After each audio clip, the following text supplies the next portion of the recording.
Namaste, Rajiv ji.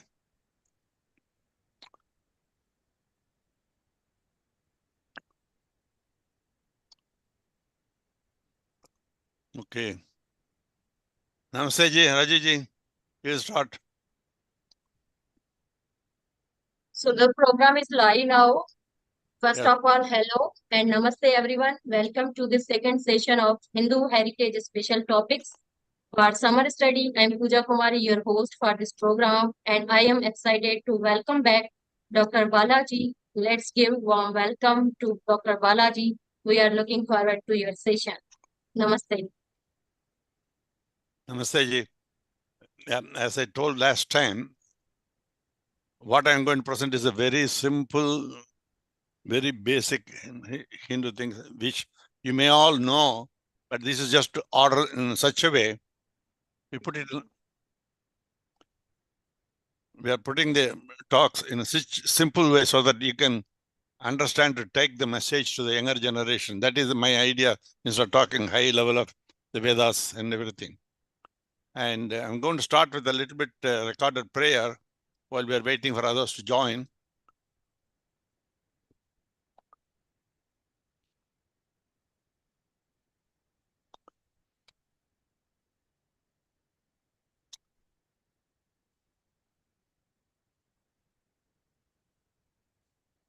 So this is the second session, Sunday the 30th June 2024. We're going to talk about an overview.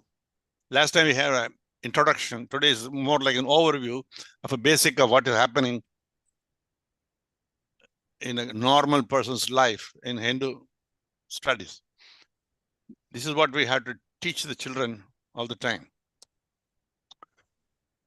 We'll start with a little prayer, and I borrowed the sound from somebody else for you to know.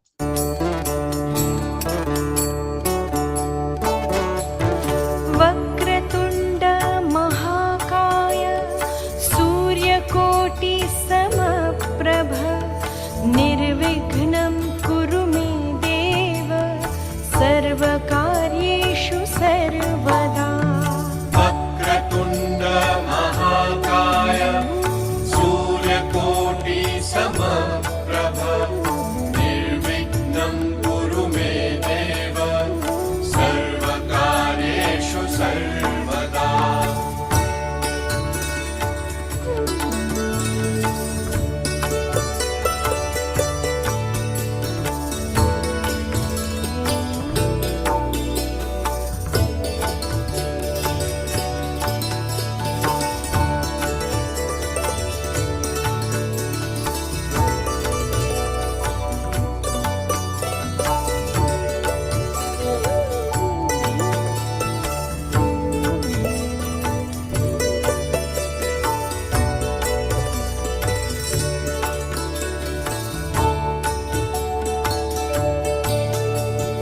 गुरुर्ब्रह्मा गुरुर्विष्णु गुरुर्देवो महेश्वरः गुरुर्साक्षात् परब्रह्म तस्मै श्री गुरवे नमः गुरुर्ब्रह्मा गुरुर्विष्णु गुरुर्देवो महेश्वरः गुरुर्साक्षात् परब्रह्म तस्मै श्री गुरवे नमः गुरुर्ब्रह्मा गुरुर्विष्णु गुरुर्देवो महेश्वरः गुरुर्साक्षात् परब्रह्म तस्मै श्री गुरवे नमः गुरुर्ब्रह्मा गुरुर्विष्णु गुरुर्देवो महेश्वरः गुरुर्साक्षात् परब्रह्म तस्मै श्री गुरवे नमः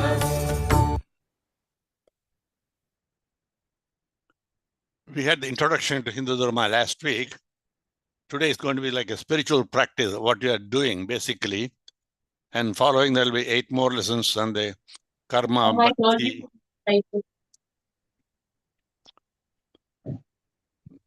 So, as you all know, Hindu religion is basically worshipping God. It's not just worshiping alone, but also there's a philosophy, there's a dharma, there's a way of life.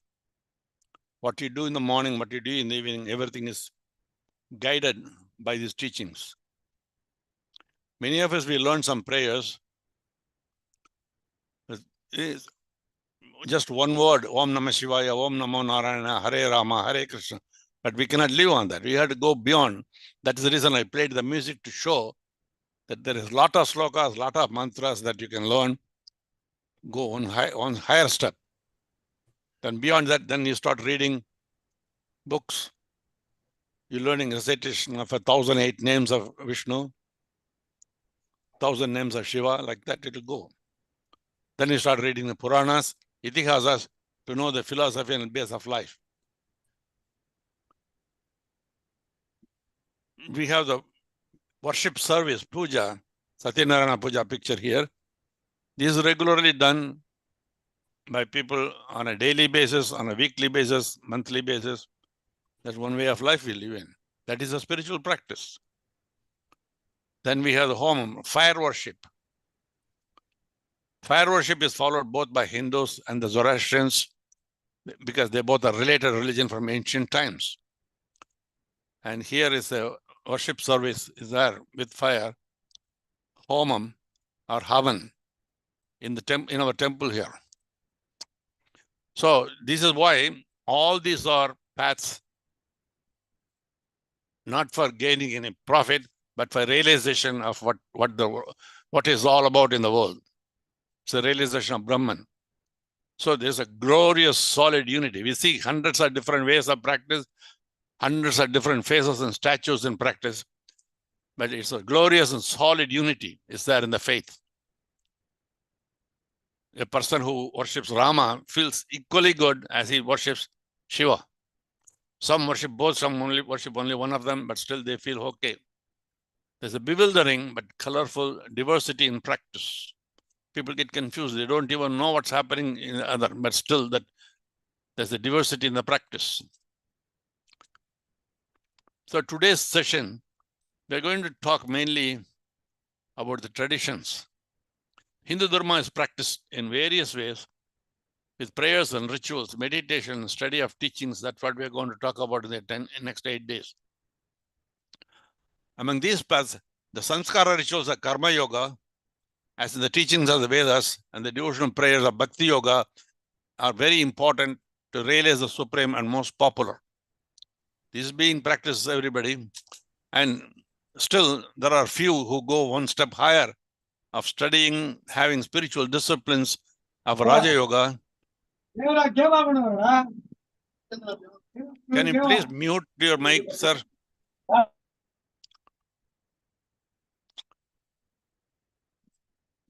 Then intensive study with the Guru becomes important to gain that wisdom through Jnana Yoga. So always you can have a Guru. It doesn't have to be alive in front of you. This day and age, we have internet, computer. You can get all the Guru advice on your computer right in your desktop. So they're all important. Bhakti Yoga, Karma Yoga, Raja Yoga, Jnana Yoga. But one needs to give up all the dependence and desires of their Dharma. I'll quote from Bhagavad Gita later, because ultimate surrender to God, Paramatma, you are the one who will do everything for me kind of stuff without demanding. That is the essential part of the Hindu religious practice. So today we're going to talk about a foreword that I'm just going to talk. Then the evolution of path, how it all started, the customs, traditions, philosophy, how it came in the Asia, and compare it a little bit to the West philosophy, because we are all bombarded with all around the world with various tradition customs. So we have to see how unique is ours and how it is similar to others. And then the basic question remains in all of us. Why do you worship? Whom do you worship? How do we worship? When do you worship? Let's see. Now all these paths that you have seen so far, the Samskara rituals of Karma Yoga, as in the teachings of Vedas, the devotional paths of Bhakti Yoga are particularly important to realize the Supreme. The text I'm going to read are passages from my books. I have a series of 5 books I will explain towards the end of the session today. And that is why you'll see a mix-up of thoughts coming in between. Because there are 1,800 pages of books, 1,500 pages of books, from which I'm going to just take about 4 pages today. When we do the worship, we need to have a total faith. How do we get the total faith? We get a spiritual discipline, physical and mental discipline through Raja Yoga. Again, Raja Yoga I will explain later, and after 2 days, 2 sessions. The 3rd session will be on Raja Yoga. It's not just a yoga as a physical exercise. It's Ashtanga Yoga. 8 parts are there. How you live, what you should do, what you should not do, what is a physical exercise and what's a mental exercise by spiritual discipline. That is Raja Yoga.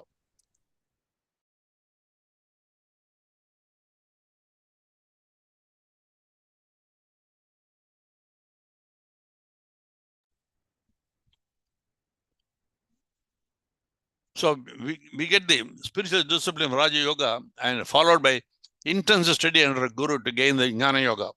These are all very important, all the 4 paths.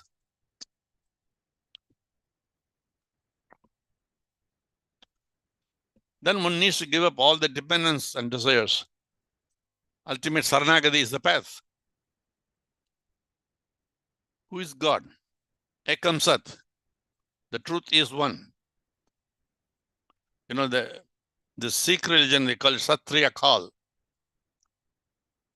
Akal is only Sat. Only truth is God. Not everything else is imagination. Only truth is God. Aham Brahmasmi. Aham Brahmasmi. God is Aham means I am. Brahmasmi. Brahman is inside me. It's not in distant heaven, unseen world, but inside me. I know how it is. Om Tat Sat, the same meaning. Understanding the supreme and realist nature. So then when there's a formless God, whom do you worship? God is inside you. It's not in a distant heaven. He's not formless. He's got a form that you cannot recognize. It's Nirguna and Saguna. There are 2 forms for everything. So the Nirguna form, we call it immanent.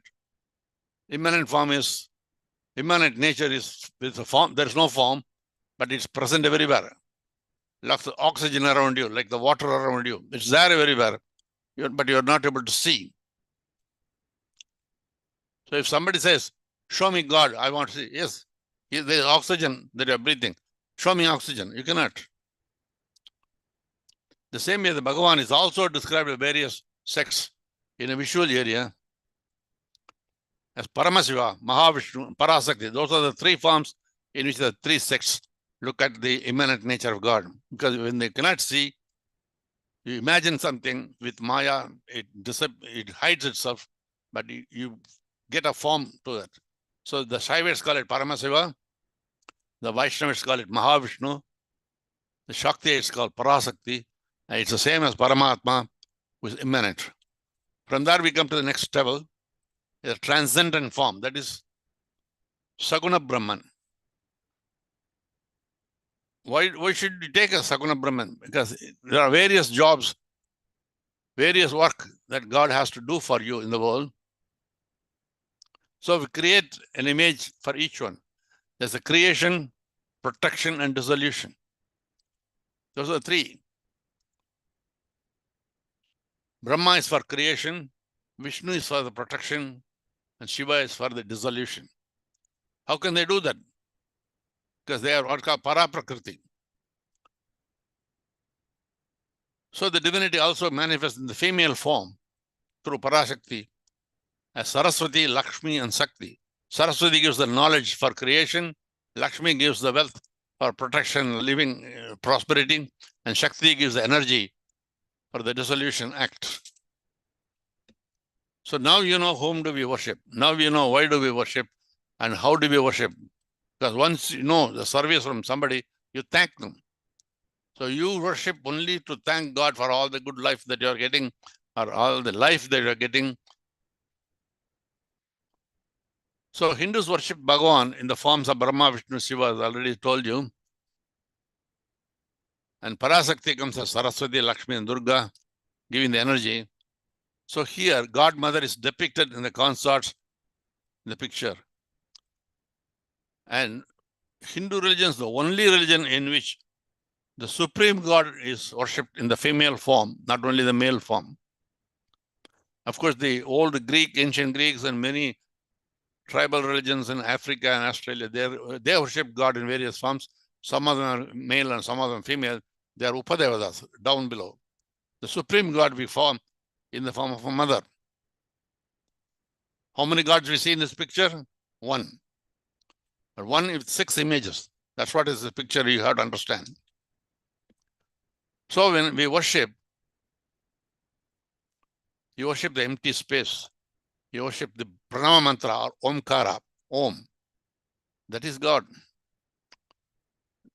That is a solid unity. There are only one. But then we see several forms, several faces, several hands, and God of love and affection who comes to hold on to you through their love. Who is God? What's God? Where is God? Everyone says God through their own vision. That is the reason we have 1.4 million gods. Each one's imagination of God is different, but they're all one and the same. The world population of Hindus is about 1.4 million. We have 1.4 million gods. The God I imagine is different from what you imagine. So they get the transcendent form through the covering of Maya. What is Maya? Maya is something that exists but hides the vision from us. I'll show you in the next picture about Maya. And the Maya is the various avatars or manifestations for various purpose. According to one's own desire, need, and limitations of our knowledge, they give these various forms. Here, the Supreme Paramatma is seen as a female also, as I said, as Parasakti in various forms. The term Maya is often associated with Parasakti. For some reason, we say Maya is Parasakti. You know why. So whom do we worship? First, before you know why do you worship, let's see how it started, how this idea of worship or God started. Go back in time. Once again, I mentioned to you last time, from the most ancient time, the early civilization, there are few people who control them, and they were the leaders. The community leaders were controlling the groups in each village. The headman of the village is called the leader. He told them what to do, who will do it, how they must obey the authoritative leader. It is like an army parade in which the commander has to control them so that they walk in an order. Otherwise, there will be chaos everywhere. So the leadership was needed. But as time passed, many of the old leaders passed away, and they put an image of him, his picture or a statue, and they started worshipping that leader because of the good things he has done to the community. The leaders are given social and spiritual guidance to the community. So many leaders and social workers were village guardian deities. So the village deities or guardian deities were really tribal leaders who were one time gave them support, gave them encouragement, gave them food, gave them protection from the animals. That's where it all started. Many communities around the world have practice of offering such guardian deities, and to many angels and spirits and demons, imaginary, they come and attack the evildoers to protect you from them. Because when you're walking through the jungle or a forest, you're always afraid of a snake coming and hitting or an animal coming and biting you. That fear is there. So you want somebody to protect you from them. As the society got civilized, they organized into kingdoms, and various rulers and people controlled them. These leaders, they told the community what it is right and what is wrong. They taught what is dharma. So then they get the rewards and what they get when they get punishment when they do the wrong thing. So rewards and punishments are now added to your daily prayers.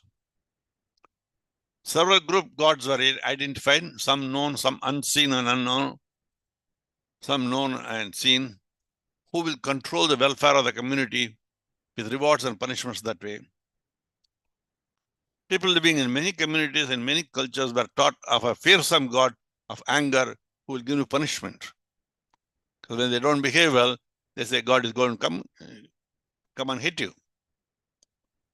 Something happens in our own families when the little child is crying and having a temper tantrum. The mother or father will say, if you don't keep quiet, I'm going to hit you. So when such a thing happens, when they are afraid, they pray to the village guardian deity for protection from these evildoers. So many of the past leaders attained the status of gods for that. It was the same among the native peoples of Africa, Australia, Americas, several groups among the Romans, Greeks, Egyptians, Arabs, Sumerians, Assyrians, Babylonians, Israelites, and several tribes that had similar multiple gods. One for thunder, one for rain, one for wealth, one for protection, one for family, one for children. There are many. The Greeks really had what's called pantheon. Pantheon means multiple gods. The Edomites had that way, Sumerians had that way, Assyrians, the most ancient tribes that we know of, had Assyrians. Israelites, they were not called Jews at the time. Israelites, they were worshipped, different ones. Each god was different. And I'm sorry for that. The Romans were not worshipping a god. For them, the current leaders, the king, and the ministers of his troop, they were the gods. So that's what was going on. It was around 600 BCE that the Israelites, who were always losing all the wars to other tribes, were reorganized their thinking. We also worshipping 10 different gods. Why are we losing the war? So we need to worship something that will give us protection, that will make us win. So they wanted some gift back from the God. So in a congregation of the leaders, that is mostly the warring tribes, the army groups, they decided to give up all those gods which are not helping. Hey, they're not helping. There's no point in worshipping them. So the Sumerians, the Babylonians are worshipping the only God which was giving them protection, called the war god. So the leaders told them not to worship any other god except this one, Yahweh. Thou shalt not worship any other gods except, that word is there. Thus, this god was later adopted by others following them in the area.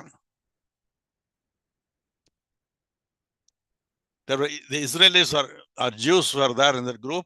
The other people were also there. They worshipped this formless God in a distant heaven, who is Yahweh, who is immanent and transcendent at the same time.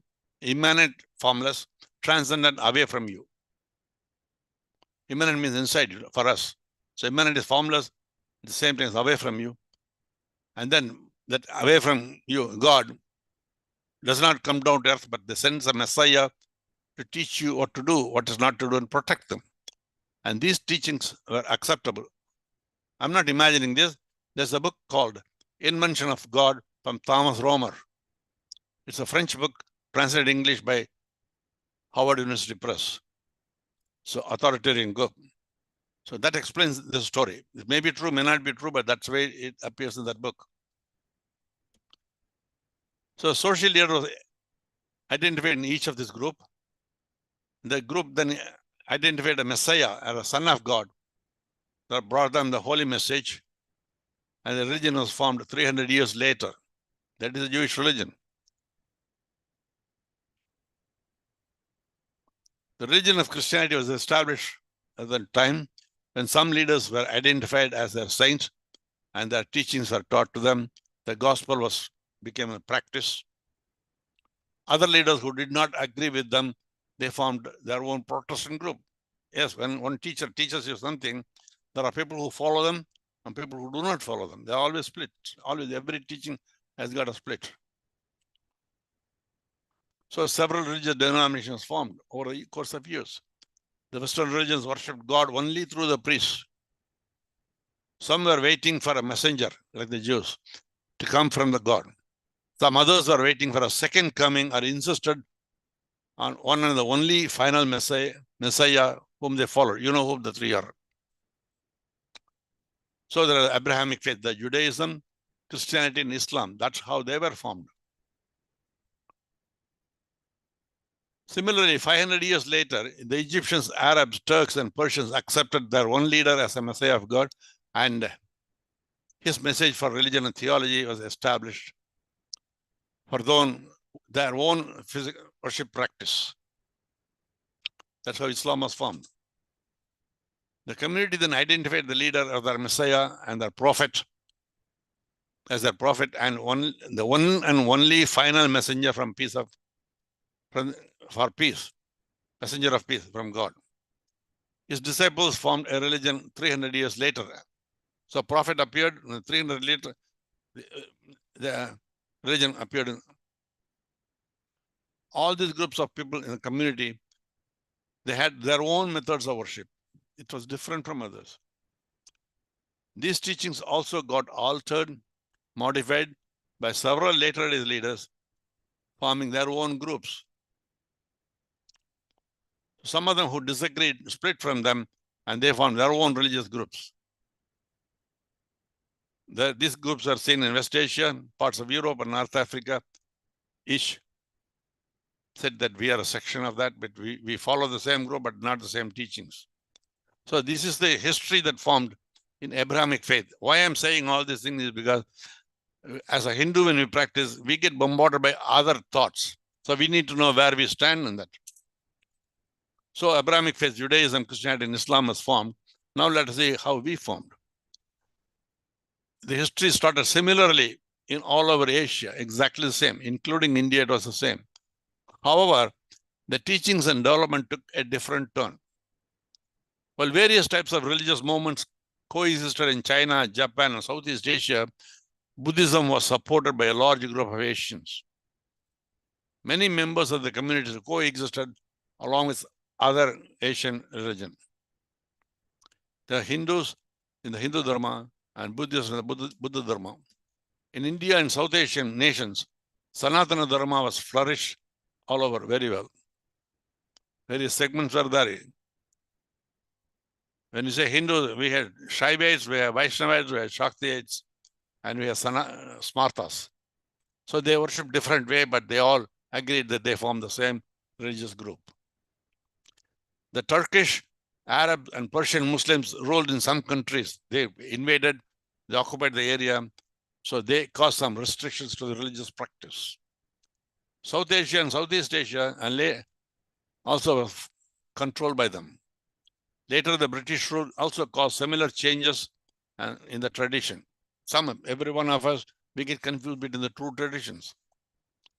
Their influence is well noted in many parts of India, Afghanistan, Pakistan, Malaysia, Indonesia. All these things had some Christianity and some Islam in their teachings. Early in their history, Hindu rituals were objected to by some groups. As I said, when you teach something, they'll say you are right, and they will say they are wrong. So when the Hindu rituals are blindfold in one direction, another group came. The Buddhism and Jainism has introduced the new teachings with the religious order without prayer to a supreme God. When there's no prayer to the supreme God, they start worshipping the leader. So there cannot be a vacuum. When you create a vacuum, something else comes and fills in. However, they worship the prayers to the own supreme leader. Many Hindus accepted their thoughts. Some people said Buddha is the 9th incarnation of Vishnu. They accepted that's also another part. That is the beauty of the Eastern religions. They accepted the other part and say, oh, that's part of us, no worry.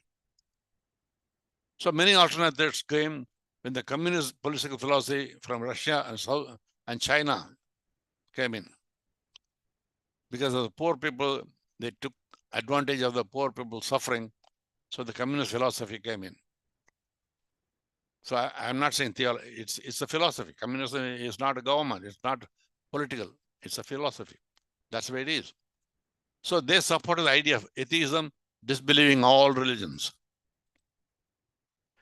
While the Abrahamic religious influence were there for 1,000 years of alien infiltration, their thoughts in the mind altered many Hindus in their thoughts. We cannot blame them alone for the deterioration that happened. We cannot blame the alien infiltration alone for it, because our own people were the cause. Luckily, most Hindus continue to cherish their own traditions. At the same time, around the world, there's a large group of people who did not accept any of this and question all the teachings of the books, and they continue to be atheists. Atheists are there in almost every country. I'm told recently that almost 1/3 of Europe is atheists.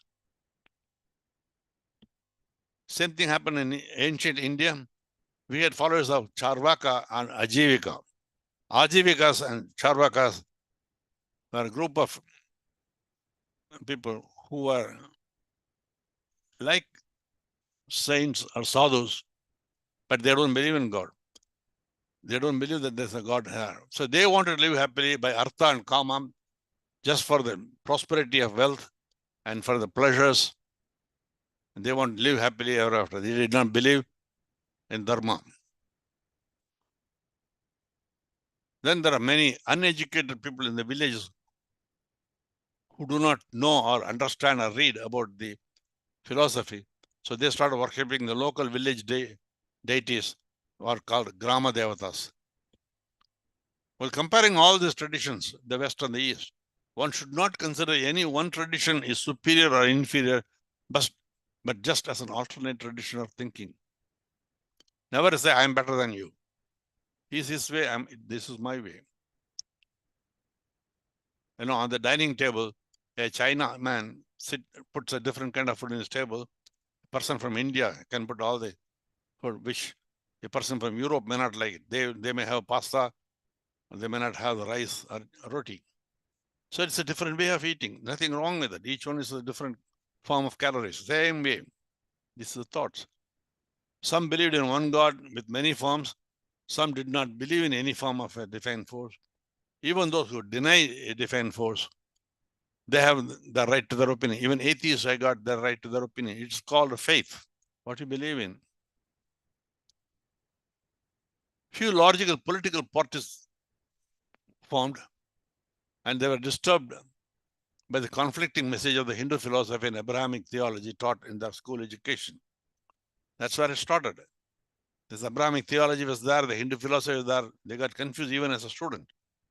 And then the alien rulers, as also the communist political philosophy, are spreading all over India and Southeast Asia. They call themselves atheists. They're not anywhere related to the Charvaka or Ajivikas. They are on their own. They use that as a political settlement. And here comes the problem. These political leaders in various areas, they were suffering from a condition called cognitive dissonance. I'm not going to explain about this. Please look into the computer, Wikipedia, what is cognitive dissonance. That's a mental condition. They are thinking of something, but doing something else for political gains. What you believe in, you are not practicing. That is their cognitive dissonance. They oppose their religion of birth because they don't like it. And they have a group following the same ethics philosophy. At the same time, they do not believe in God, and they do not want to worship in any of them, but they will worship with everyone in every path they need it. That is God. They don't believe in it, but they'll come to worship with you. That is cognitive dissonance. Believing something and not doing something else.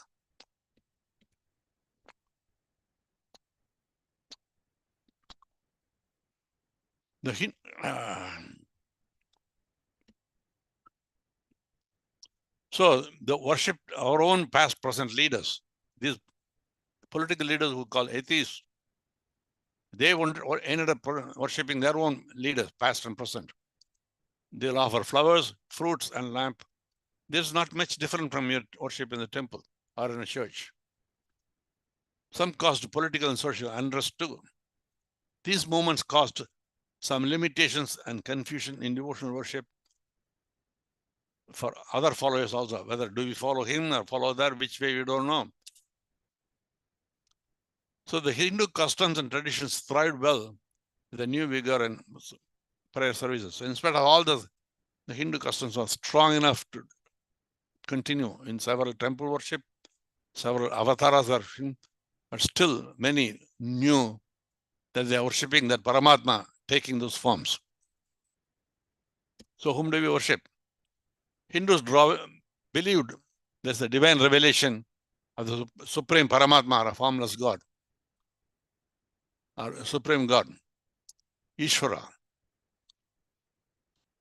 who himself or herself, itself, came again and again in every era to protect. Why do the God comes to the earth? Why should he come? Why should he be born? To protect the good and destroy the evil, and to establish the rules of Dharma. That is the reason why they come. They offer special types of prayer services as a practice of worship ritual for that. The worship is given mainly to pray and beg God to come as an avatara to protect them. At the same time, they also worship the Upadevatas for various traditions. Upadevatas are subordinated. It's like the governor or president or the king is there. Then the commanders and army troops and police are there to protect the streets. Because the king cannot come to the street to protect you. So you need the street protector. So people agreed that the natural forces have definite divine powers. Because the wind, when it comes, it can blow and give you a breeze, cold wind. It can hard on like a hurricane or a cyclone and destroy the whole village. They recognize that Upadevatas or subordinate angels can also have the same things. But only thing is the angels are the subordinate Upadevatas. They are under the control of one Paramatma who will control them. So if God wants, the wind will give you cold breeze, or the same wind can give you a hurricane. That's why it is. So the type of worship practice are determined by the prayer hymns in the Vedas and Agamas. And they are usually taught by a priest following one's own family life. So your own style, you learn that. Some follow Rig Veda, some follow the Yajurveda, some follow the Saiva Siddhanta, some follow the Vaishnava philosophy, like that. Even though the ideal forms of prayers are there, that there should not go to any expectation. But at the early Tamasika level, with the limited knowledge, we often worship the Paramatma Ishvara with a big agenda of development. Oh, God, I want this. God, I want that. I want this thing. Give me money. Give me health. Give me arrange for a marriage. Give me a comfortable house. Oh, God, I wish this. So we hear time and again that is wrong. The most common devotee, it is difficult to worship in prayer and rituals without asking or desiring. Even if you don't ask for it, you have a desire. Oh my God, I'm going to worship today so that I'll pass my exam. I'll worship today that my question paper in my exam will be easy. That's very thought of every student. Perhaps this was an incentive for our prayers. Because if you ask something and you get it, that's an incentive. So you pray. That's where it started. So that's where devotion comes. So when we really need it, Supreme Bhagavan will come to us and help us. That is the real basic understanding of our prayers. So Bhagavad Gita, if you don't read any other book, just read one book. And that is Bhagavad Gita. That has all the questions that you ask in your mind, Arjuna asks. That's all the answers that you'll get from Bhagavan himself. Though unborn and immortal, and also the Lord of all being, I manage myself through my own divine potency, Yoga Maya, while I keep my nature, Prakriti, under control. So God explains why he born. Yada yada hi dharmasya glanirбhavati bharata. You all know this sloka. Whenever there is a decline of righteousness and ascendance of unrighteous, then with my Maya, I manifest myself forth. That's what God says. So how many people, I mentioned this last week, I repeat it again. 4 types of devotees of noble deed worship me, Arjuna. 1, the seekers of worldly possession. I seek this, I want this, I want more money, I want profit, I want success. The afflicted one, I'm suffering, please save me, treat me, get me out. The seekers of knowledge, I want to learn more, I want to study. And the man of wisdom, oh, I got God, I got everything that you have given me. All that is, I want your mercy, nothing more. Then, whom do you worship? Whatever celestial form a devotee craving for some worldly objects, they seek to worship me with. I stabilize that faith in that devotee in that very form. So worship Shiva, Paramatma comes to you as Shiva. You worship Krishna, Paramatma comes to you as Krishna. It is like when you want money, if your mother gives, she's like your daddy. He gives you money. You want food, even if your father feeds you, that's your mother feeds you.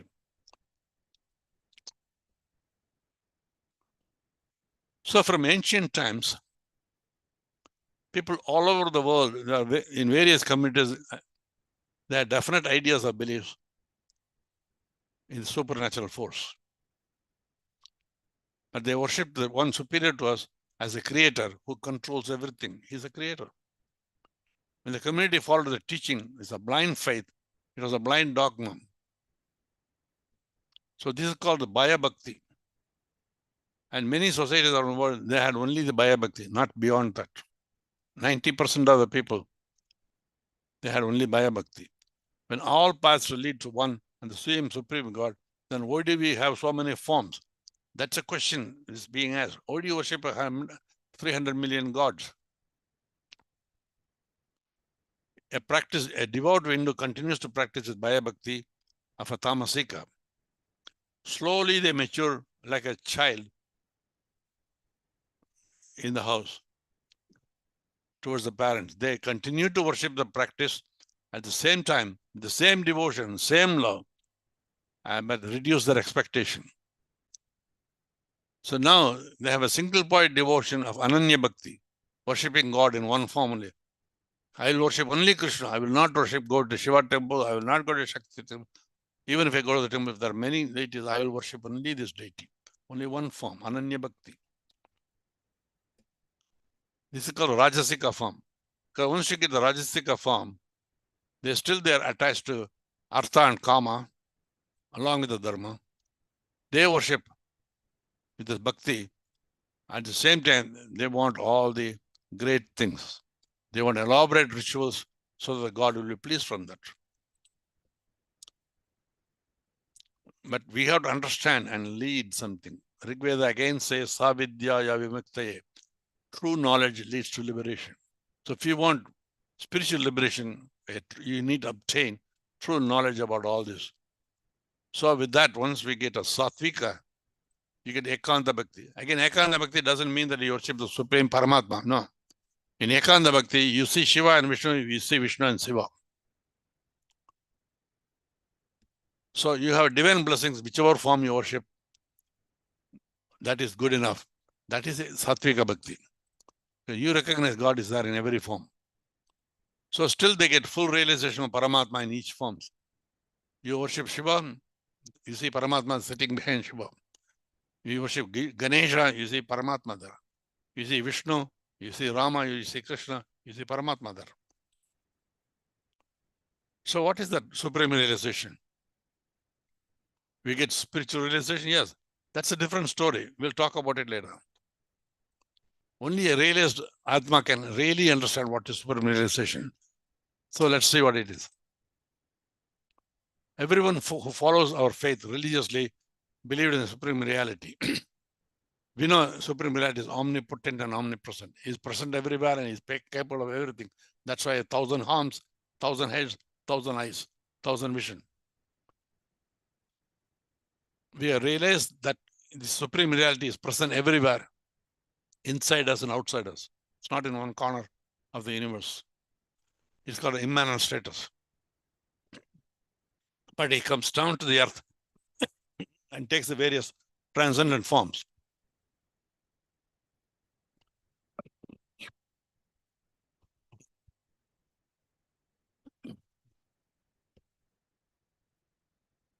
So there's Nataraja show that whatever form you want, he takes to creation, he dances. So the creator is inherent in all the creations. To show that dance is a form in which the creator himself shows himself as a creator himself shows as a creation.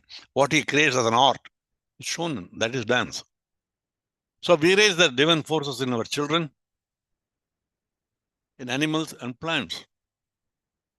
When a little child walks towards you and gives you the one little candy that he has in his hand, you know creator gives you food. That's why you see God in that little child. You see God in all the animals and plants that are helping you, your teachers, your gurus who provide you with the knowledge. So we offer prayers to all of them. That is Paramatma living in everyone. How many gods we have? 33 crores. 330 million gods. Are there 330 million gods? Maybe 1.4 million gods. We don't know. Really, but the term 33 crore comes, Koti in Sanskrit has two meanings. Koti is the end, the last one. Koti is one direction. So actually 33 types of gods. Example. When they say 33 gods, they mean devatas, upadevatas, not the supreme. So it is 33 types of devata, not 33 gods. But there is only one Paramatma. One supreme Paramatma. Then we have that same Paramatma for Sattvic, who are Smartas. Then we have Paramashiva. They are the Sattvics who are Shaivite worshippers. The same one Supreme Paramatma comes as Parasakti for the Shakti worshippers, and one Mahavishnu is a Paramatma. So at that level, he is a Supreme Paramatma. Paramashiva, Parasakti, Mahavishnu is Supreme Paramatma, are the same. Then they take the transcendent forms of manifestation. You have Brahma, Vishnu, Shiva, Shakti, Lakshmi, Parasaraswati, and all those things. They create, protect, dissolution, and all much more, like protection, love, affection, everything. So whom do we worship? Again, how do we worship? The question remains. One God in many forms. How many gods are they praying? 33 crores, right? One Supreme Paramatma. We already saw this. One Paramatma, that's all. Then here Paramatma, Paramashiva, Parasakti, Mahavishnu. 4 of them. Then there are transcendent forms of hundreds of manifestations. Why do they manifest? Because of this. So now we have a rainbow of various colors and grades. So one God that manifests many transcendent forms, that we have to realize. I'm taking this extra time because a lot of times Hindus come into the criticism that we are worshipping too many gods. You worship God in a formless way, we cannot. So we give the form like a geometric musicians, the chakra. You worship God in the form of pranam mantra, Om. Then we have Shakti worship, Smarta worshippers with fire. Shiva worshippers with Shiva, Shakti worshippers, Vishnu worshippers are there. So, you know the US motto in our flag, E pluribus unum. It's an Italian word. So it's nothing unusual for India alone. It's all over the world. E pluribus unum means you see unity in diversity. There's diversity in the unity. So one seen as 330 million, maybe 33. So one God that manifests many transcendent forms. One God that manifests many forms and many avatars. Ekam Sat, Aham Brahmasmi, Om Tat Sat. So the glorious and solid unity in faith with the bewildering but colorful diversity in practice. I explained it again and again to give this idea for us to think so that somebody else will not tell you what is right, what is wrong. So we pray to Grama Devatas. You worship to natural forces like sun. You worship the subordinate Devatas like Hanuman and all. But still we worship the immanent status. In the immanent state, it's like a rainbow. Rainbow is actually, there's a sun which is giving the rainbow. We are not able to see the sun. We see only the rainbow. It has colors. It's like a universe, hundreds of stars, we cannot see them. So that is there. So then worship Shiva, we worship Vishnu, we worship Shakti, along with various manifacts. So 33, not 33. This 6 forms of God worship and their family. So we had immanent divine forms, we had transcendent manifestation form, they all go together as one. Many villages have a blind worship, Tamasika Bhakti, and there are people who are not well informed, so they cannot understand the complicated procedure. They all that say is, oh, Namaskar, Namaskar, Namaskar. Nothing more than that. They worship various Upadevatas. As I already told you, many religions, including Abrahamic religion, they worship only the Upadevatas. They do not worship the Supreme God. They cannot, they will not, because it's not seen. They worship only the guardian deities of the village, natural force like fire, wind, supernatural angels. And you know, all the Vedic prayers, they're not addressed to Shiva or Vishnu or Paramatma. They may say Paramatma Devata in a mantra, but they worship Agni, they worship Vayu, they worship the water, they worship the sun. So these Vedic worships, as I already said, is only Upadevatas. It's a Muda Bhakti. The Karma Kanda of Mimamsa, they teach us to worship only to the fire. They ignore the supreme deity. Originally, the Karma Kanda worship, Vedic karmas, they totally ignored Bhagavan. Then later on modified to add a place for Bhagavan there. So various avatars were also worshipped in the temples. The service were for Paramatma, but in one of the forms. They have a statue or a vigraha. They are not idols, they are icons. They worship that icon as Shiva or Vishnu. But you imagine there's a formless God standing behind. So religious texts of Hindus, they clearly explain that the Supreme remains in the immanent formless stature. At the same time, it manifests to the transcendent form without ceasing to be himself. So they don't know as though the God is formless and suddenly becomes. There are two sides of the same coin. One side it is formless, the other side has form. So it's the same coin on two sides. We have to imagine that all the time.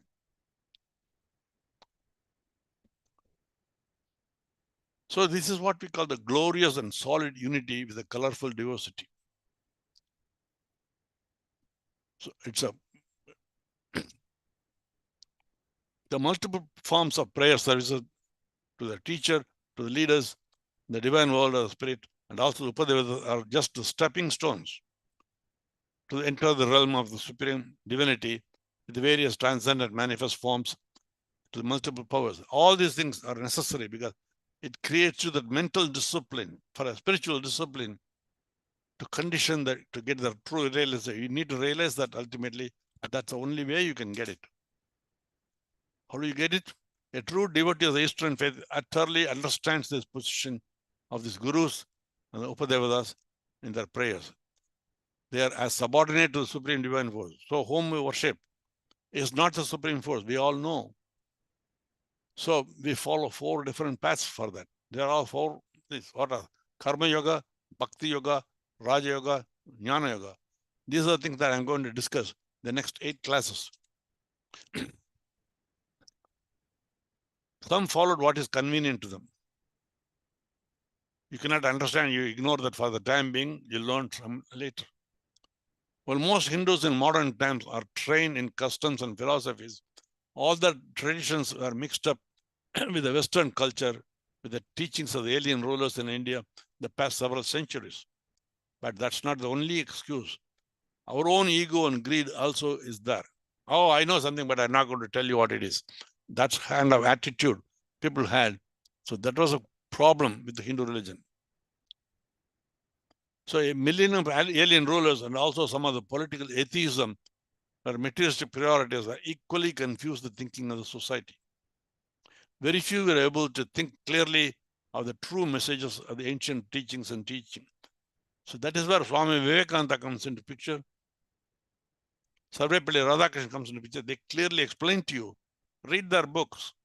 They clearly explain to you what you are, what is there, what is Paramatma. Many societies do not believe in such a supernatural controlling force. So they always had a great doubt and questions, and they oppose to other political groups. Often we hear from well-educated friends, some in the modern day political leaders, they don't believe in a supreme creator. They are the atheists or nastikas. There's a difference between atheists and nastikas. Atheist means I don't believe in God. Nastika means your Vedas and books are not given by God, but created by some of the leaders for their own survival. So that are the nastikas. And there are some who are called agnostics. But many of these people who call them atheists, they are not really atheistic. They are posing that way. They do not believe in a divine force, but some believe in a natural force. So then again, as I said, the congruent dissonance comes. Oh, I don't believe in it. Oh, I believe in it. They don't themselves know whether they're confused. They have the cognitive dissonance. Think about it.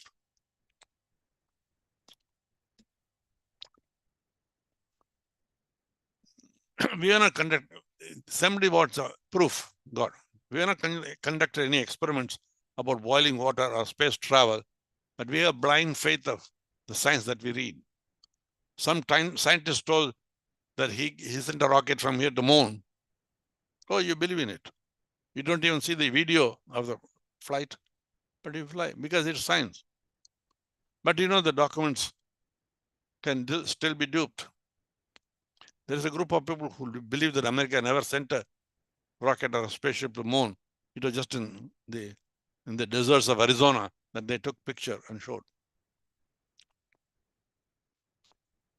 There are millions of disinformation. You know, I don't have to explain more than that. Half the stuff that comes on the internet, on the Facebook and videos, they're all disinformation, which we cannot believe. Newspapers are also becoming like that these days. You don't know whom to believe now. So how can you believe the scientists? Atoms. If you ask your father or grandfather, they were taught in the school that atoms is the ultimate small body that cannot be split any further. But they did split the atom in the atom bomb. They said Darwin's theory is good. Survival existence. Survival for the fittest is a struggle for existence. People always do that something for, well, the fruits and flowers, if you see plants, like fragrant flowers that are attracting bees and roses, jasmine. What's the purpose? Is to pollinate so that they can bear fruit. But hardly any of the roses or jasmines give you fruits. But then you go to mangoes and oranges, beautiful fruits are given and seeds are given, but their flowers are hardly ever seen. So why is like that? So that means they're giving beauty by the rose, which doesn't want the fruit. Banana gives you enough fruits for people to eat, but they don't multiply by the banana tree. They multiply by the banana roots. So there is something wrong even in Darwin's theory. So, but still you believe in Darwin's theory. So tell them, if you believe in Darwin's theory, we're going to believe in our Paramatma story in our theories. So worship God in the various village deities and as the sun. So the facts I was explaining to you, they falsify many of the so-called scientific statements. In addition to all the evolution, there is some creation going on. This is not any different from the blind villagers, blind faith of the villagers. In his prayers and teachings, he hears from his priest and follows them. There are many religious traditions that are followed as blind dogmas. So they don't follow any other theories. They just told what they have been told.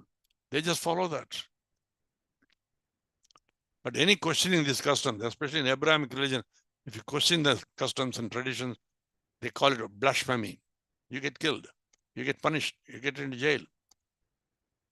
Many communities do not accept any questioning, and perhaps their own leader do not have any answers for that. That's why they don't want you to question. But scientific world is explaining this question the same way Hindu Dharma is scientific, and most of Eastern religion, question is allowed.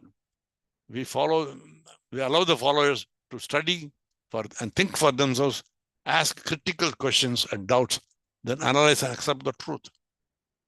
So a rationalist should think of studying and gaining the true knowledge and wisdom before they criticize the religious customs and blind faith. And here, questioning should be essentially for learning.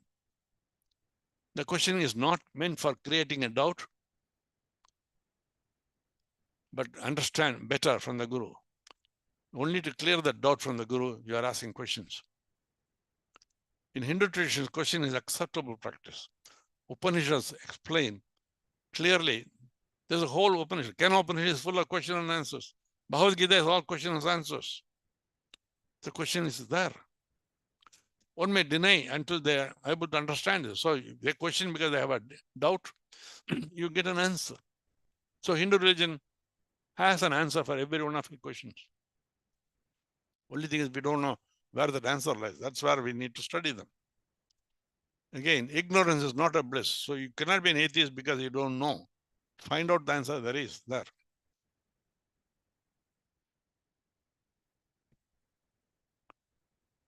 So allow the questions. I'm saying it again and again because that's the important point that we have to understand here. These are offered to a person's ability to comprehend and understand. So they don't give the same answer to everybody. Tell me about water. A 4th grade student in the school is given an answer different from the 12th grade student in the school and a PhD student in the college. The same question, different answers are given. You don't try to answer the hydrogen 2 atoms with one H2O. 2 atoms are hydrogen and 1 atom oxygen makes water. To a 4th grade student, he doesn't know. He says, oh, that's a liquid you drink.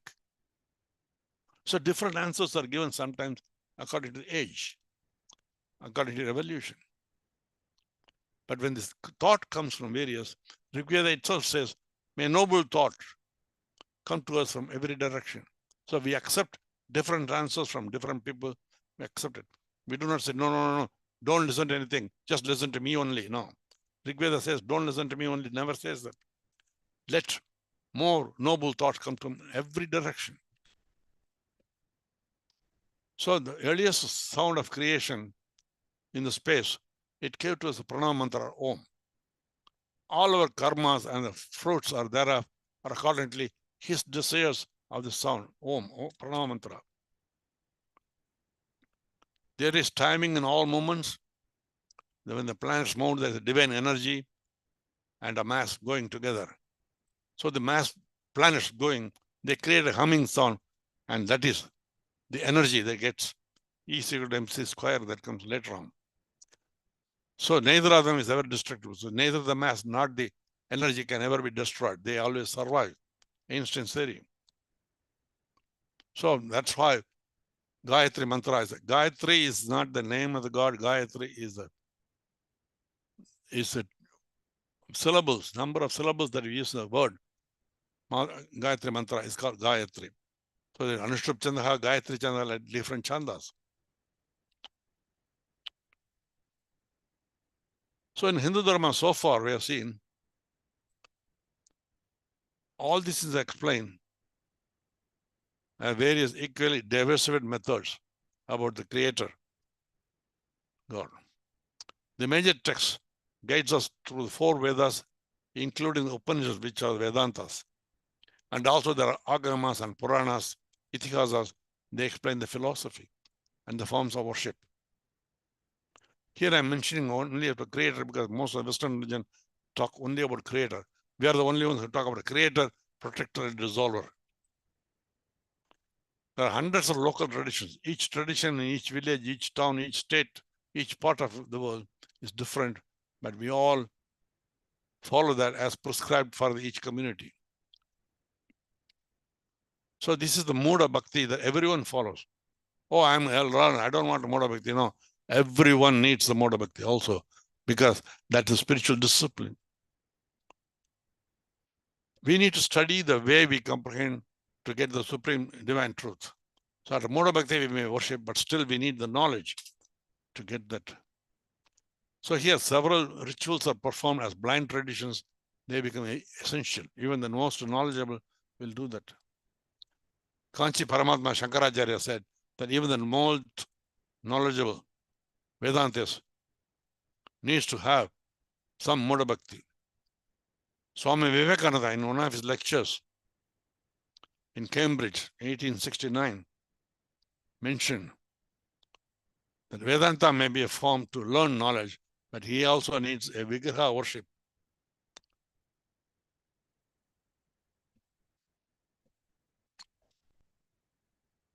Similarly, most rituals and prayers, as we talked about so far, they also need the meditation, Raja Yoga, the condition of mind, the asanas, the condition of body. It's essential. It's like the evening exercise a soldier does. That has nothing to do with fighting war, but he has to get his muscle strength. So for performing our karma, we need the spiritual discipline. And then once you get the spiritual discipline, you need the knowledge. So this will lead to the true understanding of the divine nature of the God. So we are here to talk about Dharma, Artha, Kama, Moksha, the four Purusharthas that guide our light. That's part of a spiritual practice. Tamasika, Rajasika, Sattvika, Guna, we talked about last time. And we talk about the Dharma. Dharma is the essential thing on which we are founded. We stay there. But the Tamasika Guna prevents us from following the Dharma properly. Your vasanas also sometimes can disturb that. So Dharma becomes a disturbed Dharma through the Kama and Artha. So Kama and Artha are there to disturb the Dharma. But if you follow the Kama and Artha within the rules of Dharma, then it is okay. Then you get the Rajasika form of essential Pancha Kosha. All these things affect. So then you get a superior part of Dharma.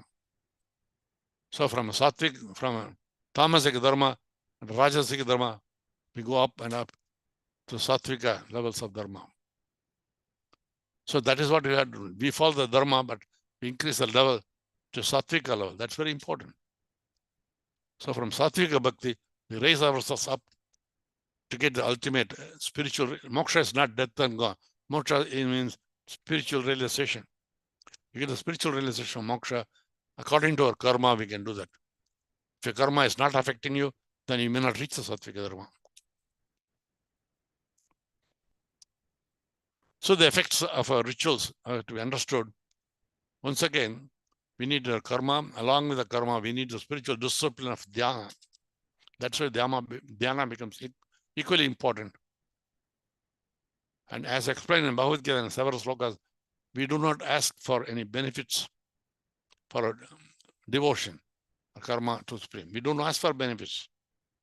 Even in our daily prayers, we don't ask for any favors or fruits. We just do our prayers. That's our dharma. That's where I have to live. I have to do my morning prayers. That's all to it.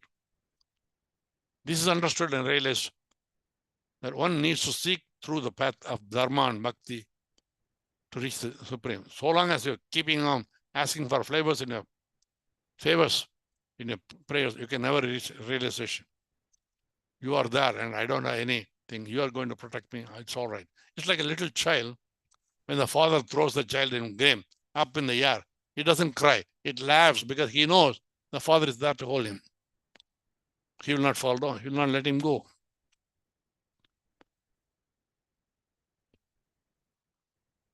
So asatoma sadgamaya, tamasoma jyotirgamaya, mrityuma mridangamaya, om shanti, shanti, shanti.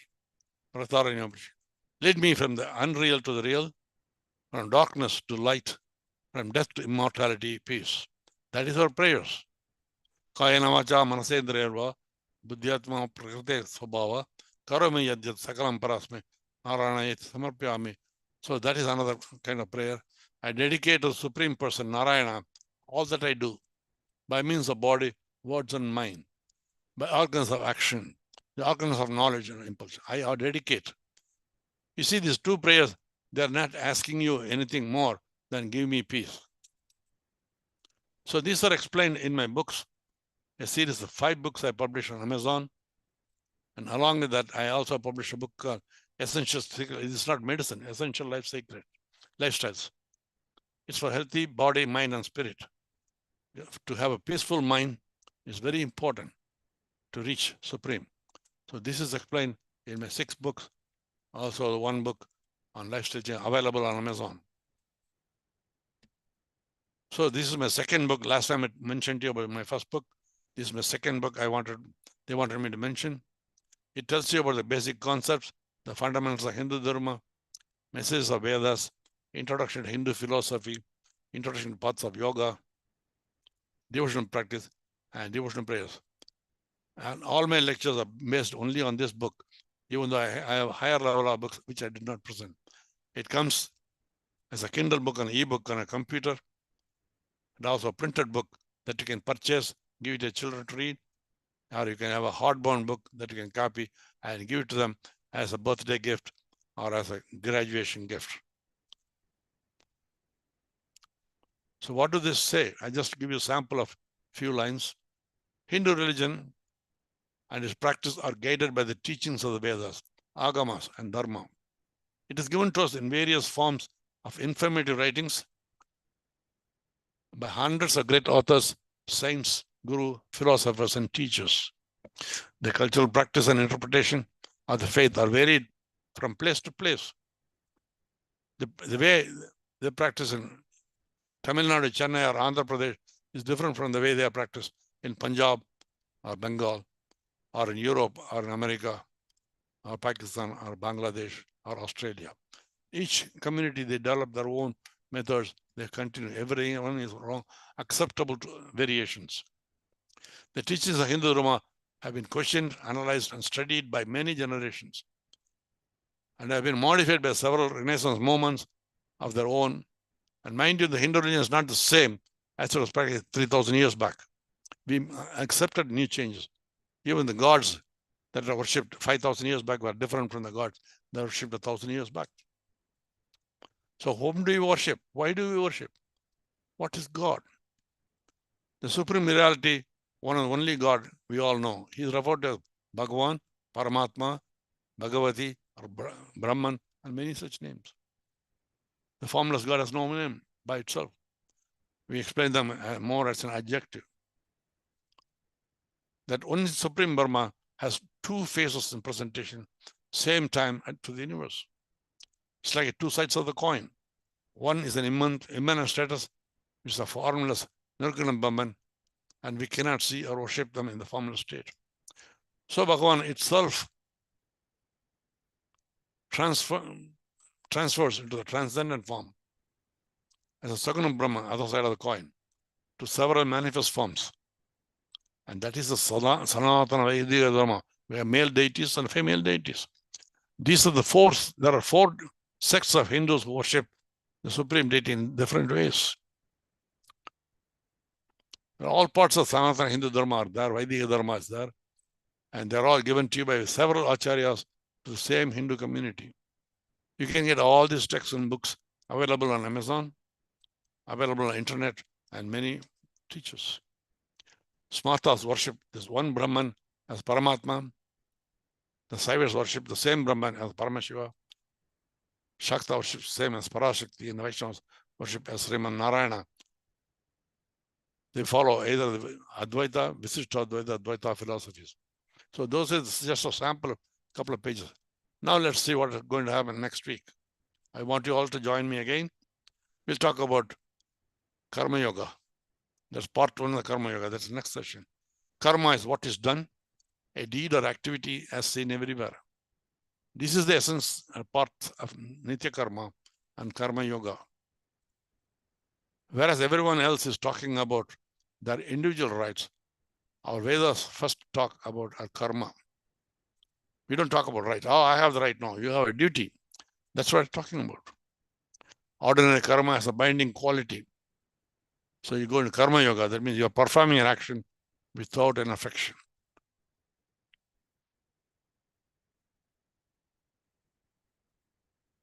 So I'm giving a closing prayers on this. May he protect us.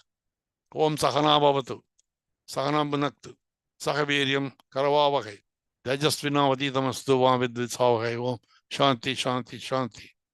May he protect us all. May he nourish us all. May we acquire the capacity to study, to understand the scriptures, and maybe our studies become brilliant. May we not argue with each other. Oh, please, please, please. That's the most important. Let's exist together, accept each other. Sarve bhavantu sukhinaha, sarve santi niramaya, sarve bhadrani pashyantu, may kashit dukkha bhagya bhavet. May all become happy. May all be free from diseases. May there be nothing but auspiciousness in everyone's life, and no one have undergo any prayer sufferings. Loka samsa sukhino bhavantu, may all being around us be well. So we come to the conclusion of today's. So we're going to talk about next time about Homa. Thank you all very much for this. It took a little long time because I had only 10 weeks and 10 lessons. I had combined 1,300 pages into 6 pages. That's what has happened. So that's a lot of jumping from one topic to another. So let's close down and go for stop share. I have a few more minutes to go on this today. Anybody has got any particular questions or want to wait till next time? Rajiji, anybody wants any questions? Let me know. We can. If anybody has quick question, then can ask. Otherwise, we'll just meet up next Sunday. Yeah. Ms. Pooja Kamar will be sending you small question answers through the Google report and possibly by email. So that will be there. The question answers are there. Try to question yourself. The answers will be there. And you have any questions, ma'am?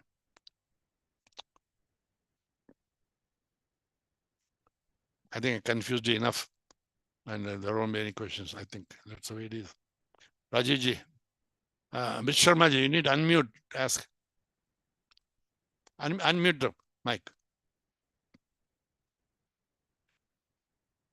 Pooja Kumariji, unmute everybody. Yeah, okay, Yes, go sir. ahead. Yeah. Go ahead. Go ahead. Sharmaji, you're online now. Oh, no, I didn't have anything to ask, but I was just thinking. Maybe give me some time. I had a question, but I forgot. My chain of thought got disturbed. Sorry. Okay. All right. Chances of usually you comment on it. Give me some.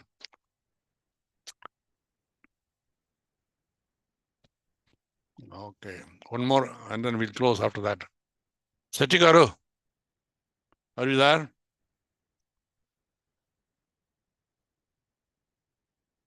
Rajiji, you give a comment. Yeah. Rajiji, you give a comment, then we'll close. Yeah. So in today's lesson, the the various spiritual traditions that are there, you have explained it very well. So I know you contrasted with Abrahamic traditions as well, but I just wanted to kind of mention that it would be good to have a comparison and contrast, like within the Dharma traditions, like Jain versus Bodh versus so-called the Astika traditions as well. That would have been a very valuable addition there. Okay. Yeah, as I told, today's lecture became a little long because I had to condense too many things. But next time onwards, it will be shorter than this. There'll be only 40 slides, not 60. And you'll have plenty of time. I'll finish in 45 minutes.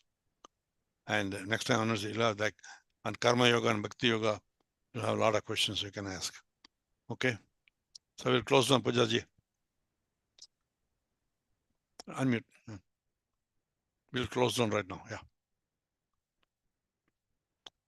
No, you need to unmute here.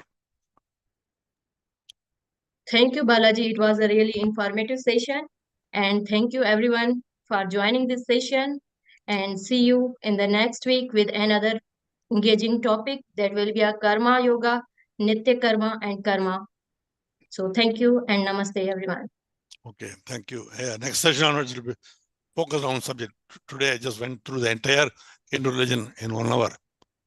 What can be spoken in 5 hours a day for 360 days. That much less I condensed into one hour.